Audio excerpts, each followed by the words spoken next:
part of what we've been doing too, just to build on that story a bit, is beginning to develop the relationships within the community, the indigenous community in the region, so that we have not only access to advice, but we can build the relationships that are necessary to manifest exhibitions potentially. And as I was saying a little bit before we started, we want, for example, we anticipate developing a relationship with the School for Advanced Research in Santa Fe, because the methodological approach that they're really developing and introducing to the world of cultural interrogation and investigation has already impacted our photography show.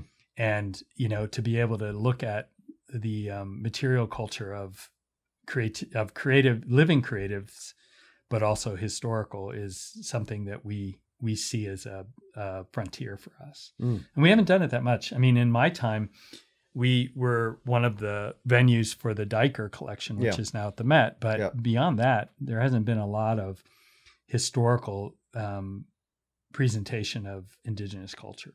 Right. Yeah. And the Diker collection, or they actually have some of the beadwork contemporary at the Herd.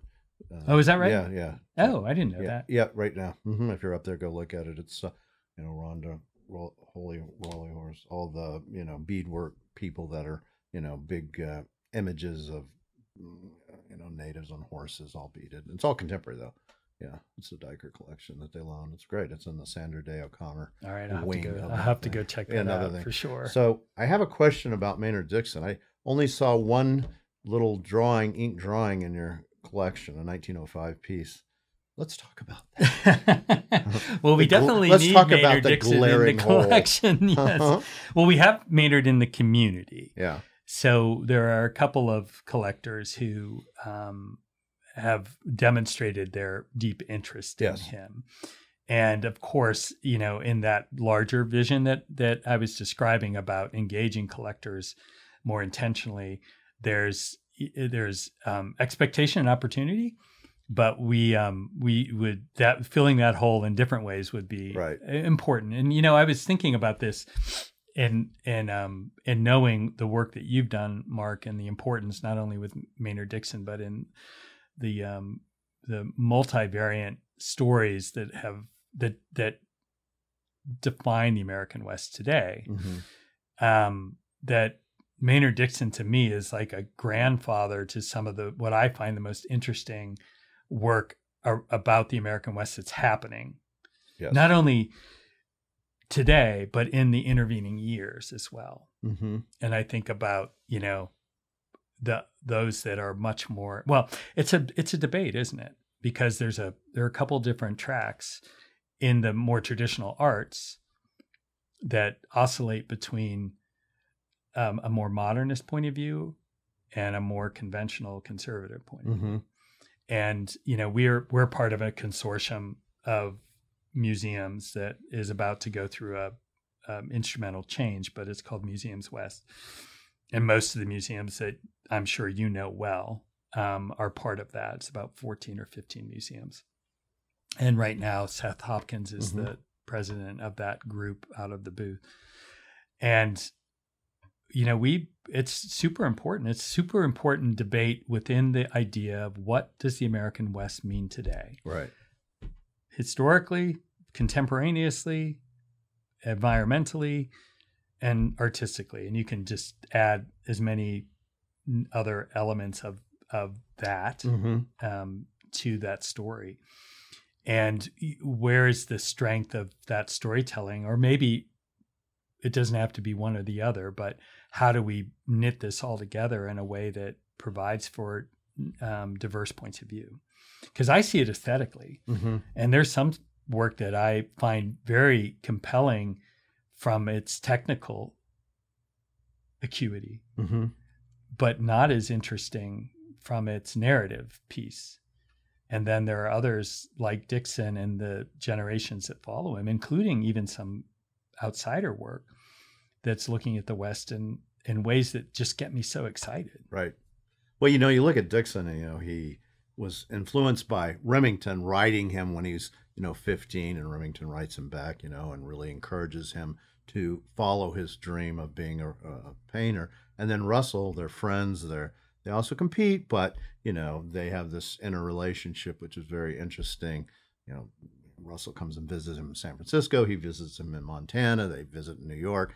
So there's that bridge. Yet he goes all the way from starting in 1875 to the golden age of Mark Twain, all the way through the atomic bomb, and he affects all these individuals like Mel and Logan and Jez or whoever. They all see and have inspiration. I don't know if some would be more likely to say that is the case or not, but so he's a clear bridge of the 20th century. Yeah. And he was all about Native American rights too, right? He was really against Indian schools.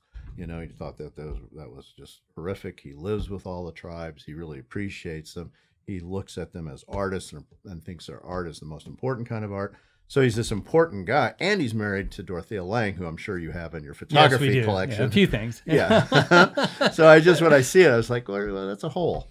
And I wonder how, It's it's interesting because part of the development of the story that broadens the understanding of America from not just about the conventional Western expansion to something different.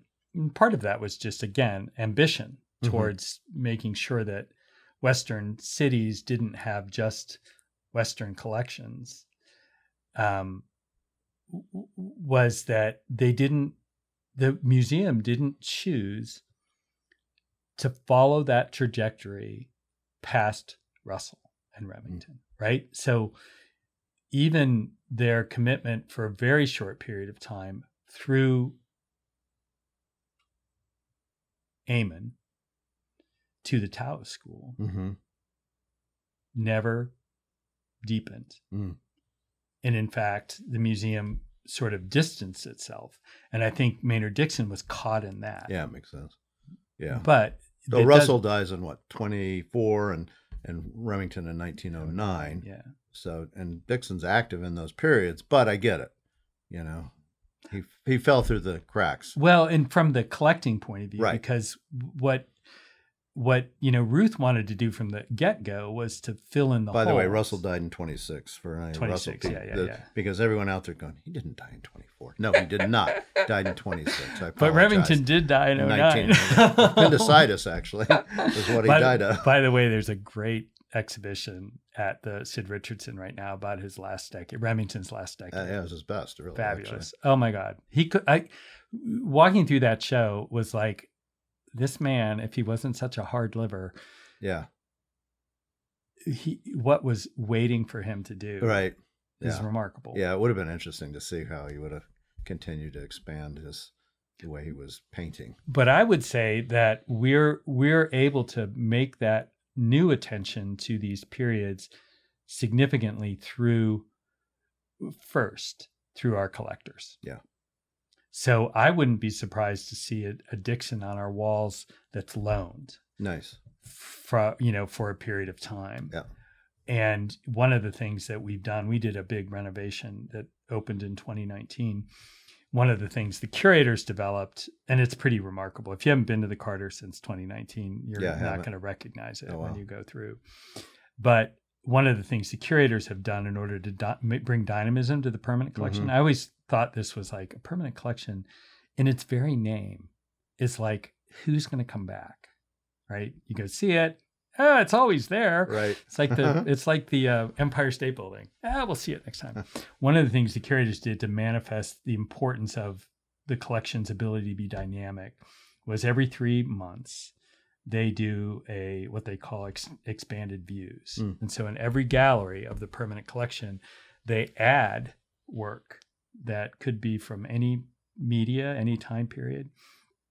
that opens up a dialogue. Yeah, so it's always fresh too. It's always fresh. So if you come, you need to come every 3 months in order to see what's new. Smart. I'm not sure we've manifested that in actual numbers yet, but nonetheless, that's the goal. And I think you can do it with a museum the size of the Carter. Yeah. I mean, it'd be hard to do it too, at the Art right? Institute, Yeah, you have like, what, 50,000 objects online or something? How many? You have a lot. Oh, yeah, we do. I mean, we've digitized almost everything in the collection. And I always say we have the largest collection by number in Texas. Yeah. Which I think is true. Houston might. No, it's bigger than Houston. But a lot of that has to do with the photography collection. Yeah. Because it's so massive. But I always laugh because, and I do this hopefully kindly, it is meant to be kindly, but the idea of strength being about size is not always right. It's a qualified discussion because the Kimball has about 400 objects total. Mm-hmm. But I mean, who would ever say the Kimball isn't a rich experience? Right. No, that's true. I love that museum. So I do too. I mean, I go there at least once every 2 months just to go see the Michelangelo for one. Yeah. But I started my career in undergraduate as a Renaissance person. So. Yeah, let's go back there. This is a good tip off. So, because usually I start with that, but to some extent, but it was so fascinating. We just went right into the museum aspect, but somehow you got to this point and it didn't happen overnight. So where did you grow up? I grew up in Pittsburgh. You did grow up in Pittsburgh. Yep. Interesting. So I was born in Iowa, but I left there when I was in first grade. So I had very little of that experience, except somebody might say it's bred in the bone when you're from the Midwest. And why did your folks go from Iowa to Pittsburgh? Well, my dad was a OBGYN, and interesting. He had an invitation to join a group in Pittsburgh that was, for him it was prestigious. I mean, can't remember when he graduated med school, sometime in the 50s. So this would have been in 71. So I don't know. He was mid-career, maybe less than mid-career, but nonetheless. So he went in 71, and he didn't have to go to Vietnam? Your dad? He didn't. He was he was in between Korea and Vietnam. Got it. Okay. So he did serve in the Navy, and he was a ship's dock in Orange, Texas, of all places, which also has a great West Stark Museum, right? Yeah. That's fantastic. Dutton's. They're amazing. Deep Dutton's. And they have their Taos collection is it's amazing. fabulous. But the naval base is no longer there. Mm-hmm. So when I've been to Orange, it's like, yeah. Not a lot except for the star. Yes. Sorry, Orange, Texas. Yeah. No, I enjoy it. I've gone to it just to see that collection as well. Well, they have a great botanical garden there too. Yeah, I didn't know that. So they came to Pittsburgh, and I started my growing up there, and to sort of related to what you said earlier, my mother was a poet. Really? Of sorts. I mean, she was a published poet, but she was a housewife poet. Mm-hmm. So I don't know if that makes sense. No, it does from that time frame, especially. Yeah. My mom did the same thing. She was, she did research, and she was a research scientist, but she also wrote poetry, and she was a housewife too. Yeah. Well, my mom was typical in that she of that era, in that she followed my dad. Yeah. Didn't graduate college because he was off to med school, and they wanted to get married because that allowed, a greater sense of intimacy, really. And that's the 50s, right? Yeah, and that's the 50s. So he was at UIC at Chicago Circle Med School, and they went through Illinois, the whole Illinois system. And so she was for the period of time he was in med school, she did TV for, broadcast TV as a homemaker. I always thought it was funny because my mom was a terrible cook, but she was the homemaker on the show both in Illinois and then in Iowa. She continued this when they moved to Iowa. For my dad's first job was called Home. The one in Iowa was called Home Fare, and I have these stills of her like in the kitchen, right, and pearls and high heels. I'm like, I guess that was the vision back then, that, there was style while you were, making. She must have had this creative bent, though, to She want to did. do Yeah, that, no, she right? did. I mean, she did. And my father, when they did move to, so my dad did his residency at McGee Women's Hospital, which was in Pittsburgh. mm-hmm. And so some of my siblings were born in Pittsburgh. So he was there for residency, then he went to Iowa, and then they came back. Mm-hmm. And she gave birth on TV. Say what? To my brother, my oldest brother. Was that a planned event or that? Yeah. Really? It was all scheduled as part of home fare. Oh my gosh. So, or whatever it was called. That had to be kind of shocking back then. Oh, it was totally. And my mom breastfed her children, all of us. Yes. For more than a year. But this was in between 56 and 60. On TV? No, not on TV. Oh, that would have been too much. Yeah. But I think giving birth was enough. Yeah. But so she had this like progressive side to her. Yeah, obviously. As did my father, I guess. Although if you met my dad, he would never have made that leap at all. But but so when I was young and when I was young growing up, and she would go into town to the Carnegie and meet her poetry group, and I'd go to the SCAFE. And because I had piano lessons, and then we'd go to the library, and I'd go to the museum, and I would walk through the art museum.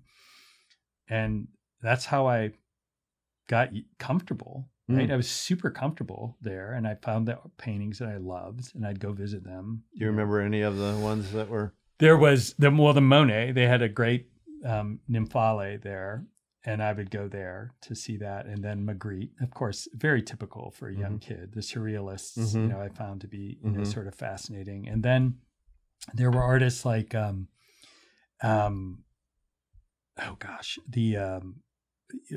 regionalists, some of the regionalists that they Mm-hmm. had.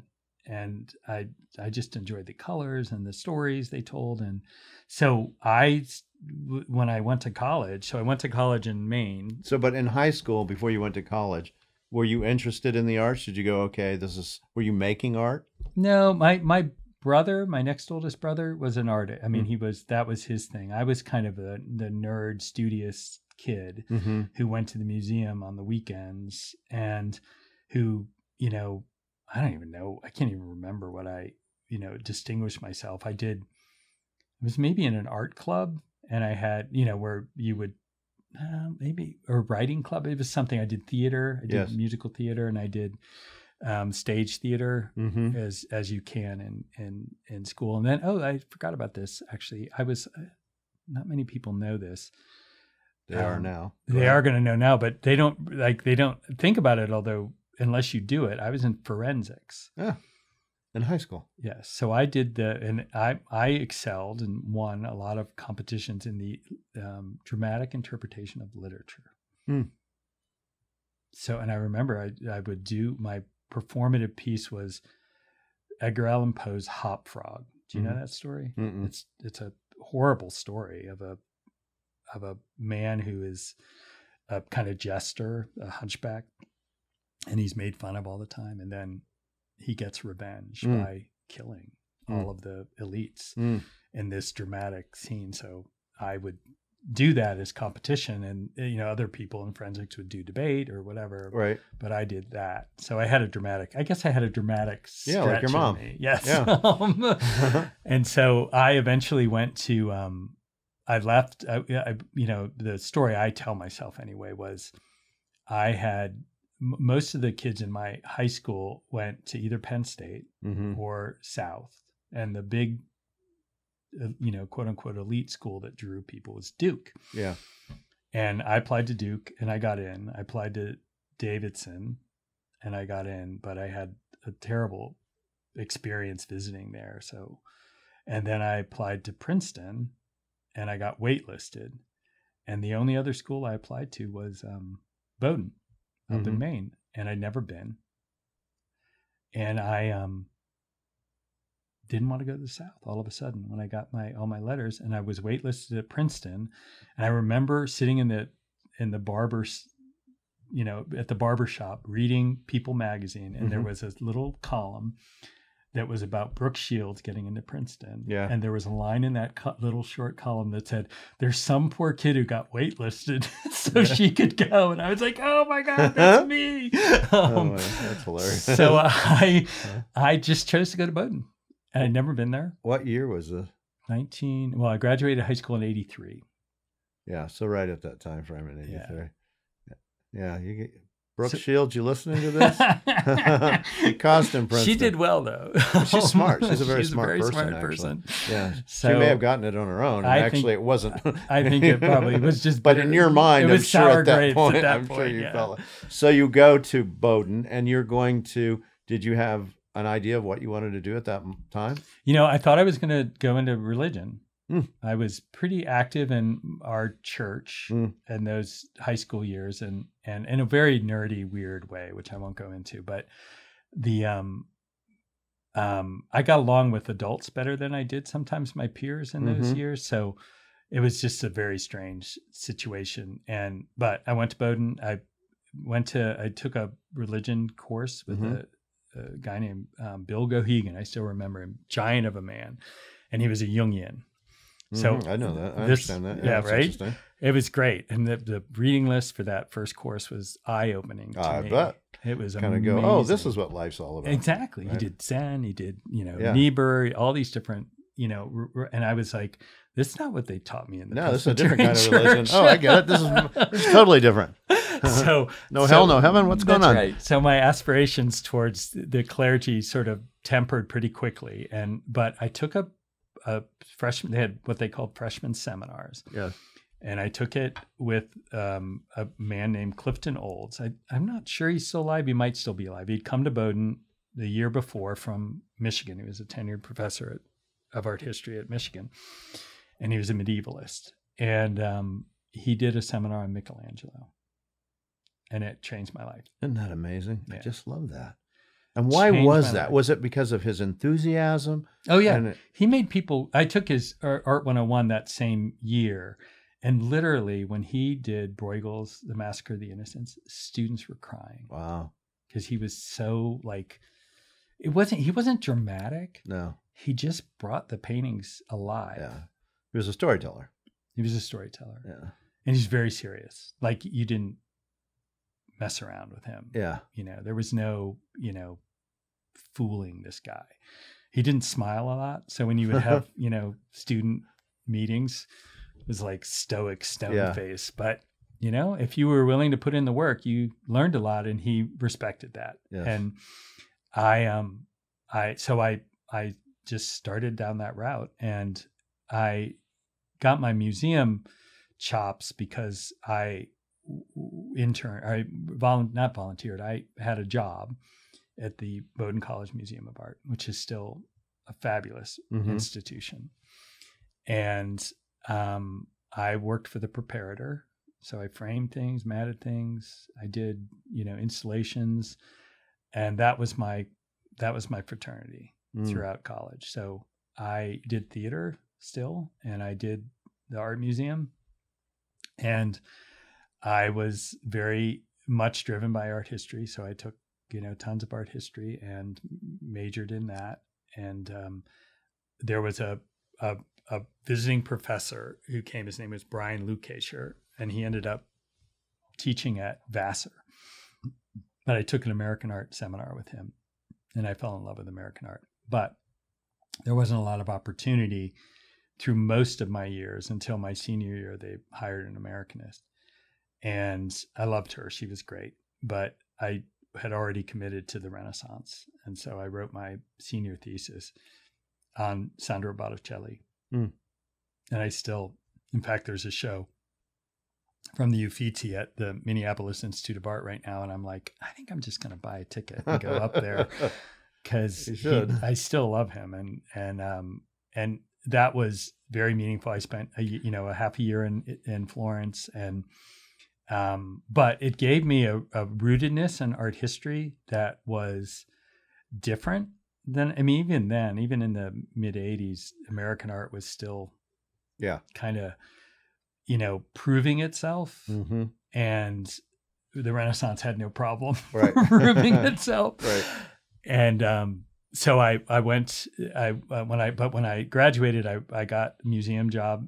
I wanted to work in a museum, so I was very persistent. Did you want to be a curator, did you think? Or I did you didn't know what Yeah. that meant, Yeah. really. I mean, I was so ignorant, and as far as experience, and I knew the museums were viable professional lives, Right. but I didn't really know what that meant. And so I worked at the Brooklyn Museum and the Jersey City Museum. I had 2 jobs, and I had a night job. I lived in Brooklyn, and I got associated with 2 remarkable curators at the Brooklyn Museum who are still friends. And they just told me one day, like, if you want to do this, you have to go back to school.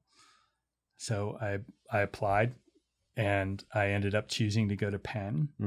And at that time, a scholar who just passed away recently, actually, Elizabeth Johns, who was known at that moment for this transformative book she wrote on Thomas Eakins, who had moved from the University of Pittsburgh to Penn to be their, tenured professor of American art.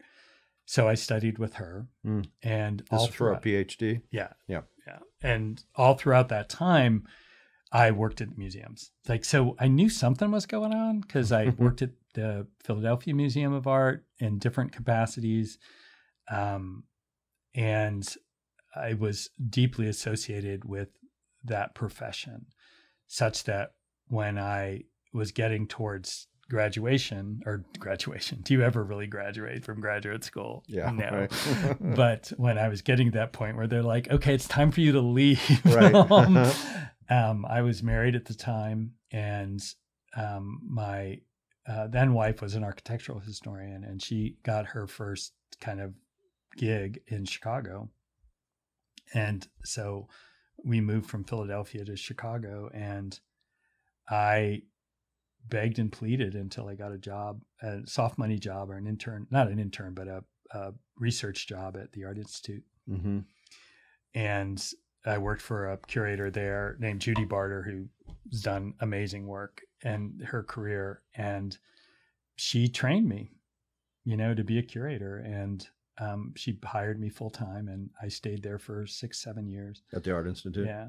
And, I came on there when they were doing their big Mary Cassatt retrospective. And that's where I cut my teeth as to what it meant to be an author and a curator. And did you write something for that? I did. Nice. That was the first thing she said. I got there in like June, and she said, by August, you have to write an essay on Mary Cassatt's early career. Nice. And I was like, okay, but you did it. Right. Yeah. Those were the days, like when I hear about, what do they call it? Quiet quitting. I'm like, there was no quiet quitting when I was, starting professional life.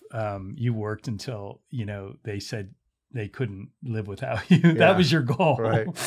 And I did, I got my love for American landscape painting at that time. And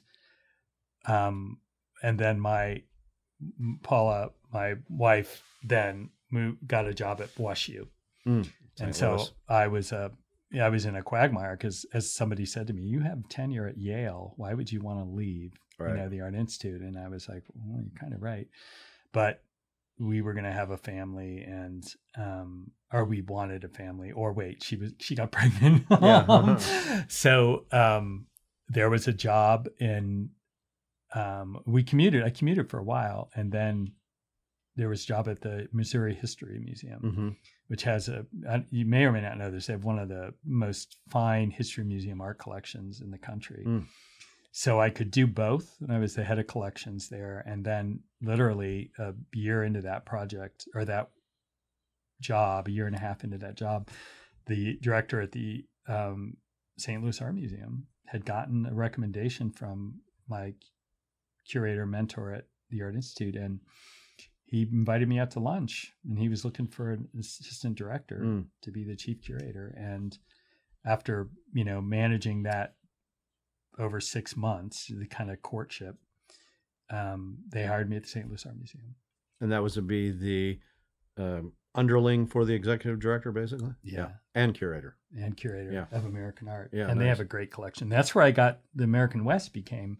Well, when I was working at the Art Institute of Chicago, when I left, I was working with Judy on a project called Window on the West, which was about Chicago's influence, which you'll know more than I do. I was very fascinated with Elbridge Ayer, and then the group of Taoist artists who left Chicago, Right. Yeah. and went to the West.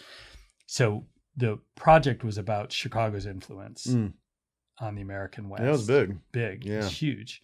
In very particular ways. And so that was my introduction. And then when I got to St. Louis, it's kind of hard not to do the West in a different way. It's a very different West than what's in Texas. Right. But that was the the place it all started. It was St. Louis. My relatives were there. Bill Sublette. I'm sure. Oh yeah, that's a name I know. Yeah, that was the kickoff. I mean, not Bill, but I know Sublette. Yeah, William Sublette. Yes. Yeah, he was, fur trader and a mountain man, and that was the kickoff was from St. Louis. That's why your name seems so familiar. Yeah, you probably have some in the historical. Yes, I haven't looked, but there's probably some yeah. letters and things. Well, the project when I got to the History Museum, they were working on because they were the center for the bicentennial of Lewis and Clark. Yeah.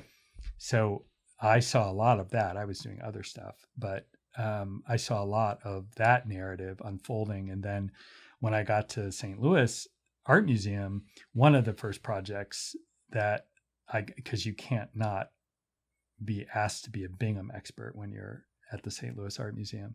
So I did a project on Bingham, looking at his election series. And that kind of immersed me in the west of St. Louis because that was a touch, as you said, a touch point. Yeah, it was in the early years. And certainly, Bingham played a large role in the boosterism of the West in general.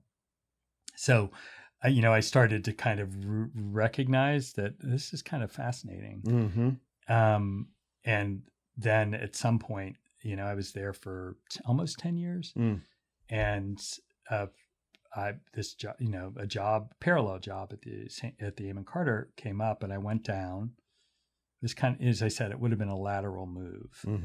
And I, for whatever reason, when I got back, and they seemingly liked me, and I just called Ruth's son and the board vice president at the time and said, well, if you decide that you need a new director in the next period of time, I'd be interested in reapplying. But this is a, lateral move for me, and it doesn't really make sense in a lot of ways. And he called me like 6 days later and he said, well, we're thinking about the transition to a new director. Would you come back down? So that, very unconventional, right? There wasn't a headhunter, a big pool of saved candidates. Them money. Yeah, saved them a lot of money.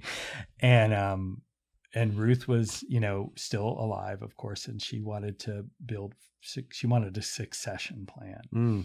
So I was part of that. Makes sense. Yeah. And, the biggest challenge that I had in the first 5 years of my time there was the lack of awareness of what it meant when a founder had passed away and how the museum had to build a new culture and a culture that they didn't have before, which was a really director-led culture. And boy, oh boy, Mark, I scraped my knees. I had some serious scars, but, I had great support from the board and, over time, a really strong team that was very bent on making the institution successful and not driving ego. It's funny how that can make a big difference. No, it can and does. Yeah. And so we're still building that culture, and I'm okay with that. I'm like, it takes a lot of time sometimes to make something that's going to last, because that's kind of our goal.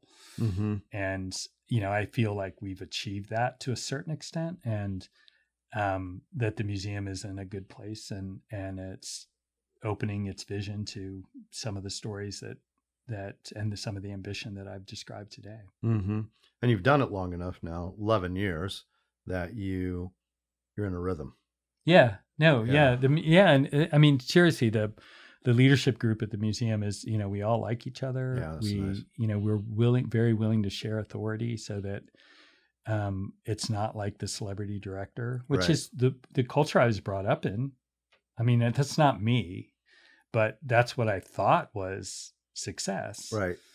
And to be able to let that go was really important and say, like, I don't need to do everything. You Right. know, there are lots of people with lots of talents. Well, and now directors that are coming in are often with business degrees, Yes, right? And they are. MBAs and things like that, because part of your role is to get funding and have money and do all that stuff. That's a big We're a part business. of it, Yeah. right? We're totally a business. And, you know, the Carter has a really strong foundation financially, but we still have to, you know, balance the budget, and we have to make hard decisions and reduce staff, you know, in various moments. We were super lucky during the pandemic that we were able to maintain our staff levels. Mm.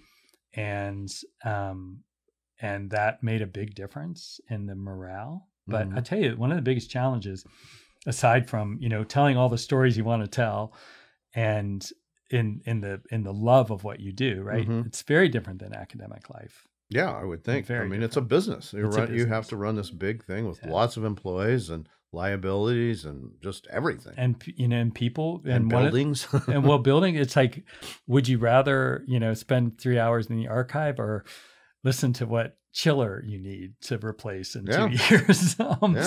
But they all have to get done. And one of the biggest challenges being very visible and effective for the staff, because morale can make or break. Yeah. An It's the organization. culture. You got to have a good culture. You do. Yeah, you really do. But I think what we're really being able to explore these new narratives, and, you know, it's coming back. We've really been looking at our Western identity again. So I'm sort of coming full circle here, which is part of what we're finding, and much to my surprise, is that we actually have been having we have had a very strong program around the American West. Mm-hmm. We just didn't realize it because it's taken form that hasn't been conventional. And a lot of that has to do with some of the living artists we've been working with, who are, you know, whether they're Mexican nationals or they're, you know, indigenous artists, or they're artists who are looking at the West differently. I mean, the thing that I find really, and I was thinking about this on the plane ride over here, is because the one artist that I've heard you talk to, Kevin, remind me of his Kevin Chupik. His Western landscape is not a recapitulation of what Remington and Russell did. No.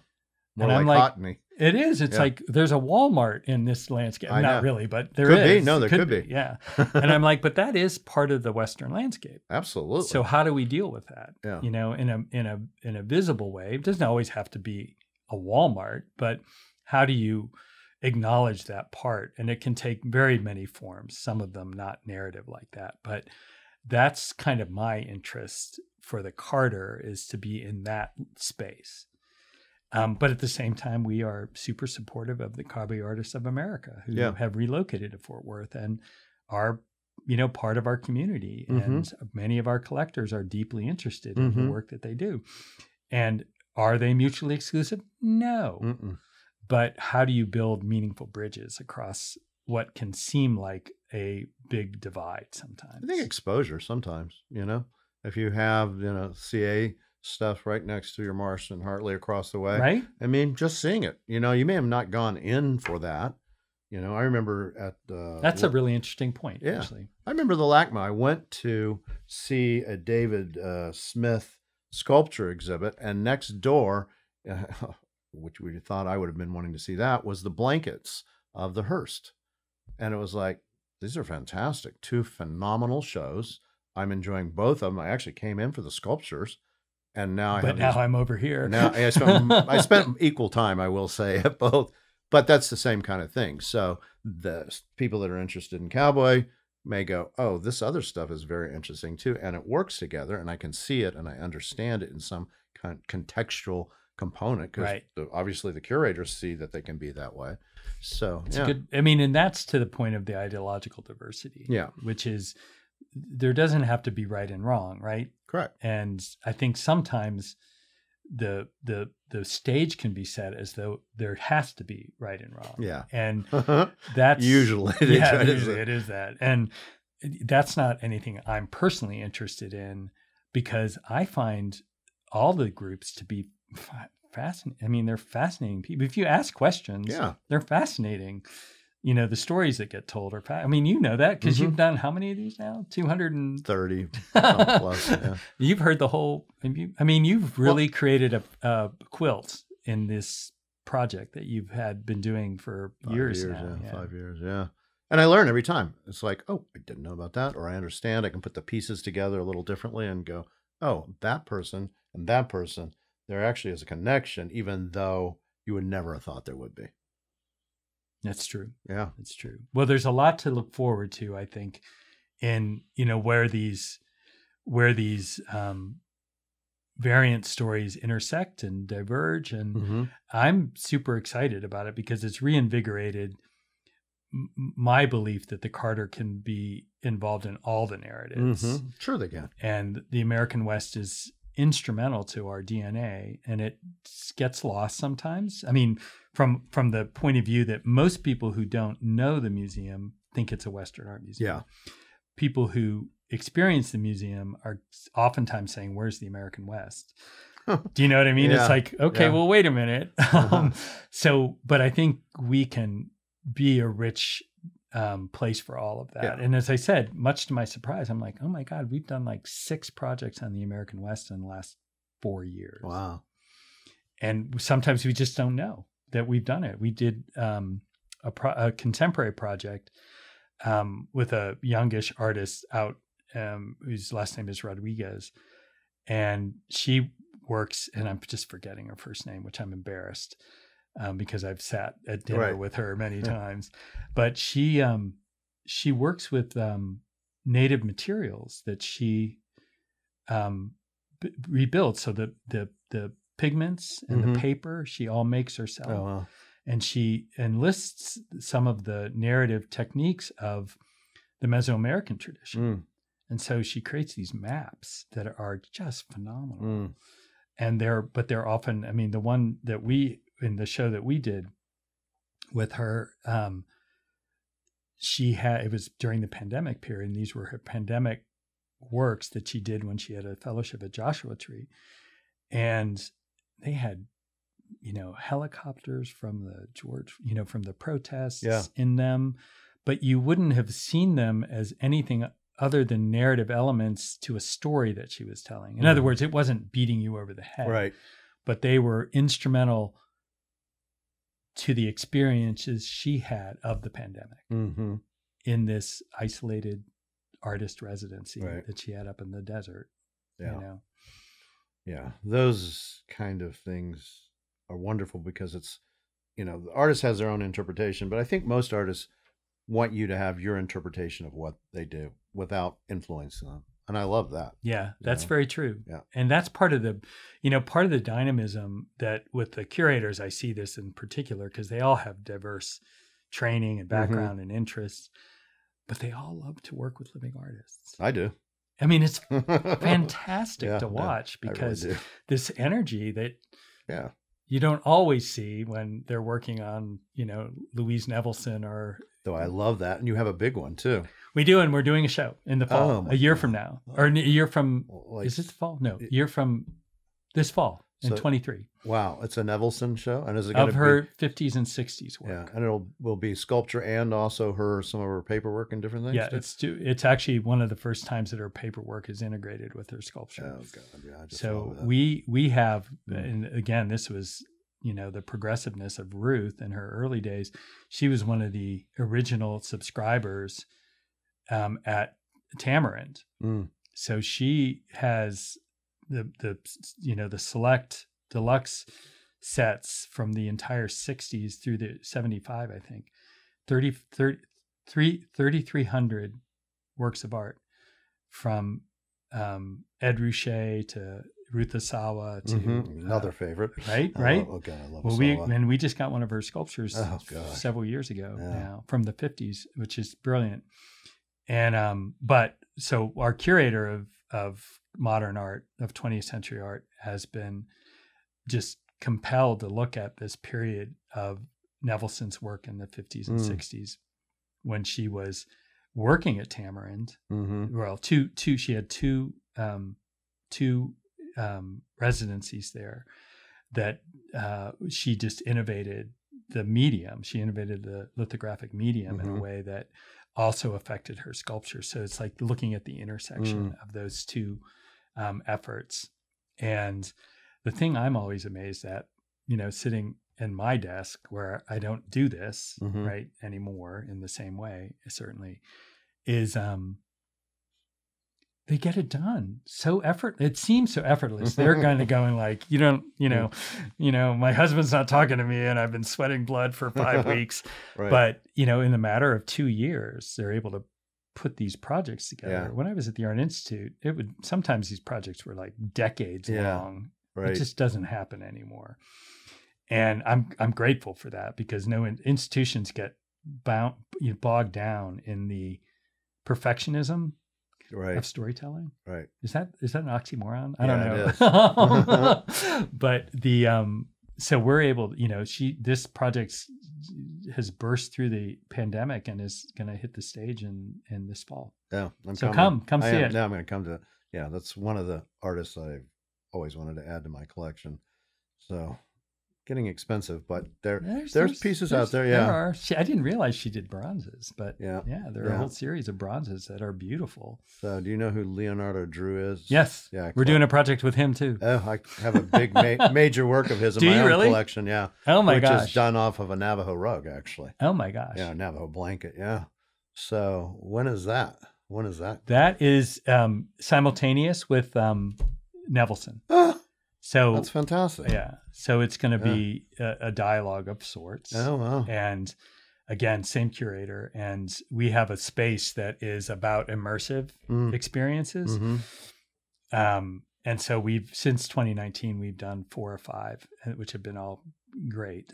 And in fact, a photographer named Stephanie Sijuko, who's very well known, but you have to know photography, contemporary photography. I didn't know who she was until I learned. But she did a whole project on the American West that I didn't even know was possible. But she did it about Remington.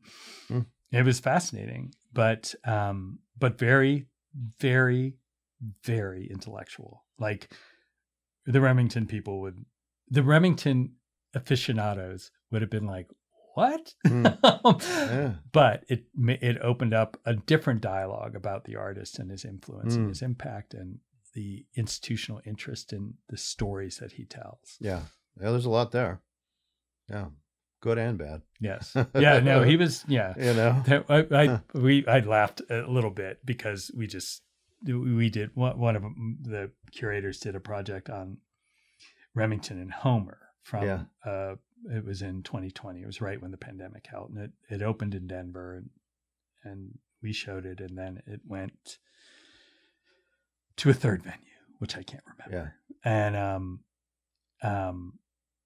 And right during the social justice stuff, and we were the curator was like, the Carter's opening a show about 2 white guys, one who was a horrible racist, right? But it was also saying these were 2 artists who were representative of American points of view that weren't quote unquote, not European, right? They weren't derivative of a European aesthetic.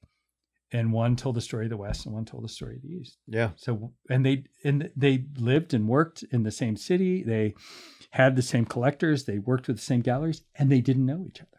Oh, that's interesting. It's hard to imagine, actually.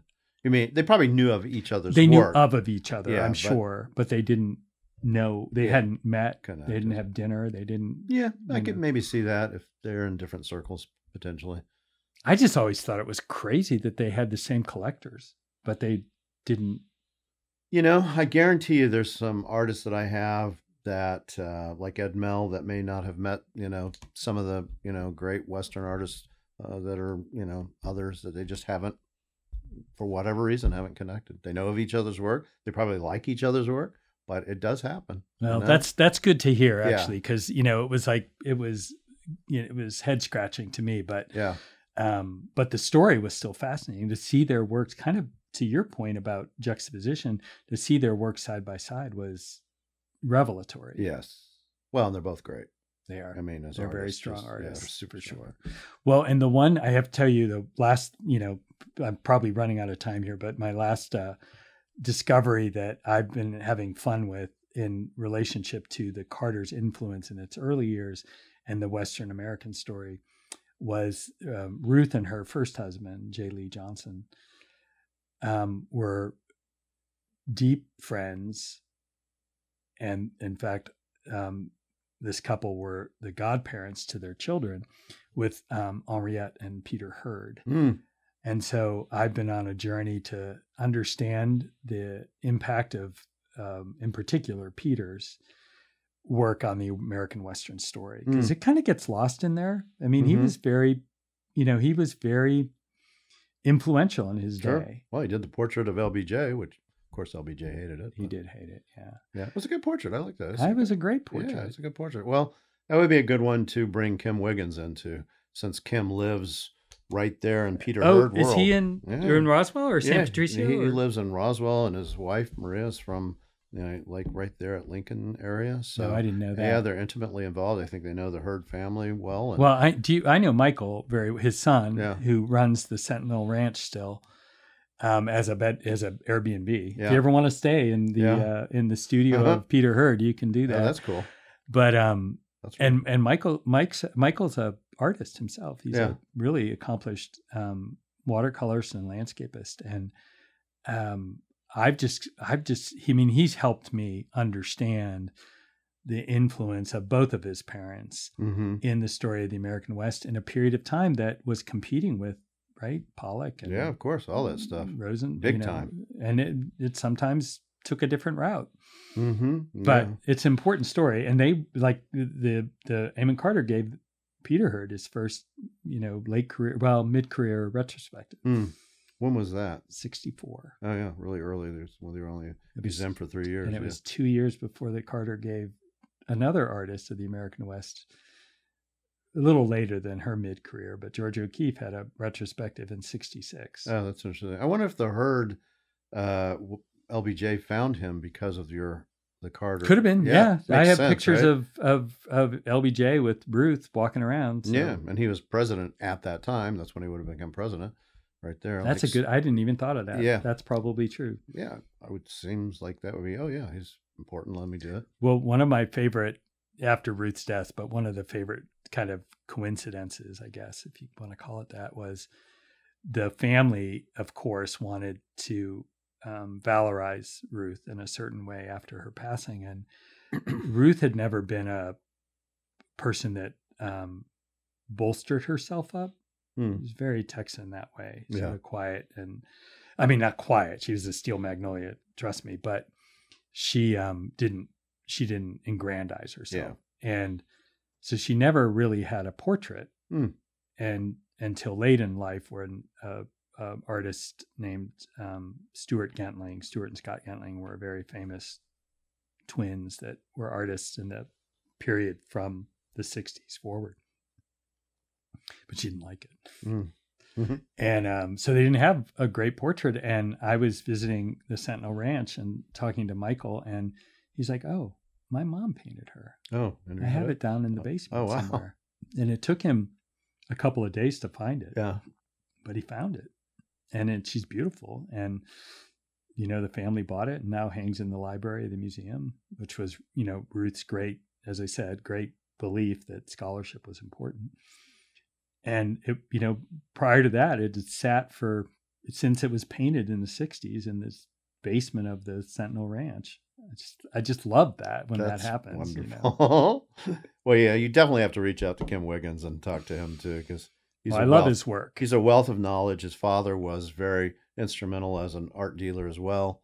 So yeah, has a lot of information about Hurd, and he grew up there. I mean, Kim is right there, and I grew up, an hour away from where Kim did. Yeah, because you were from New Mexico. Yeah, Eastern New Mexico. Yeah. Well, the one thing, and I find Kim to be one of those artists who's, maybe pushing the boundaries is the wrong description, but who's bringing a unique vision to the American West. He's making his own boundaries. Yeah. And he's focusing on his culture and his, his interpretation of how he grew up in the West, Eastern New Mexico, especially, which is very specific. Do you know, because one artist, not as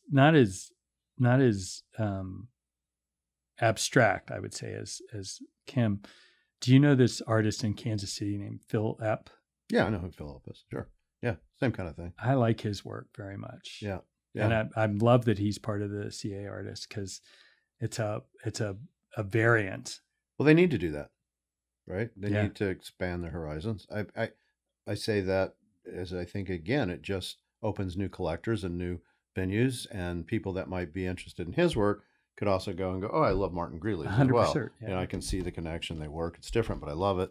So yeah, it makes sense.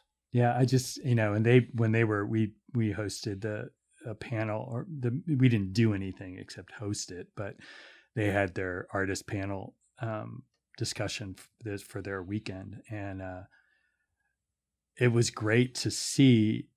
I think it was Martin who recognized Phil as somebody who was bringing a new voice. Isn't that great? Yeah, that's. And then he won Best in Show. Yeah, there you go. So I thought that was really, and I told some of my artist friends, and they were like, "Really? Oh my God!" Yeah, yeah. I mean, Martin understands. He understands good art. Yeah, he's a great artist. Yeah, it makes sense. Well, Andrew, I think we did talk for a while. I have no idea how long this went, but well, it's so much fun, and I really admire what you do here. Thank you. Thank you. Yeah, no, we'll talk a little more afterwards, and we've got some time. We can go look around the gallery. But thank you for coming in so we could do it in person. I always think that's a little more intimate and better visuals and voice, quite frankly. And just to take the time and you literally got off the plane, took an Uber, came over here, and into the thick of things. It's the only way to do it. Yeah, it's the only way to do it. No, I've done it before. I've done that before, and it's actually can be hard to do that. But you seem to have pulled it off very nicely. So. Well, I had a very easy and somewhat restful flight, so I think that helped. Yeah, that does help. Yeah, and the landscape coming in here is amazing out the window. Oh no, it's beautiful. Tucson's beautiful. Oh, I didn't realize. I mean, this sounds really, really naive, but the mountainscape here is we got snow up on the mountains. Yeah, lots of it. We can go see it right from here. One of the reasons I put this gallery here where I did in the foothills is I wanted to be next to the mountain so I could see it. Sabino Canyon, which is a great hiking area, is 4 minutes away. Yeah, no, it's fantastic. People visit Tucson, just don't come. I'm ready to retire here. I'm not ready to retire, but when I'm ready to come. So. Yeah, there's curators and people that have. They found it's a very arty, centric kind of place, even though it's kind of a little bit off the map. It is. A lot of artists live here, a lot of people interested in art. Well, one of the things that impressed me when I was here last, which was the first time I'd been here, so just a couple months ago, was the kind of anchor feel of importance that your university brings to this city. Yeah, they have a great art collection. Oh my God! Rothko, O'Keeffe, de Kooning back in. Thank God, right? Right. Yeah, they got a bit, and they have lots of nice things. Yeah, they do. They have a bunch of drawings by Dixon. Huge that Edith Hamlin gave Is that them. right? Yeah, wow. Huge group of early. Well, I drawings. was struck with the Hogue that they have, which I thought was remarkable. No, exactly. Yeah, you would, right? Being Texas. Yeah, no. Yeah. And our own museum is very nice too. Tucson Museum I had a great time there. Yeah. And the show that they had on New Western Vision, actually there was there was diverse. They were bringing all those stories together. Yeah.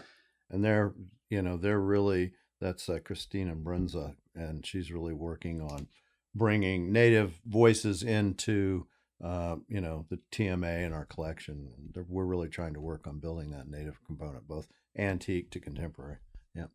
Well, it's rich. Yep. Very good. All right. Let's call it a day, and we'll go look at art. Great. Right, Thank thanks. you. You bet. Thanks.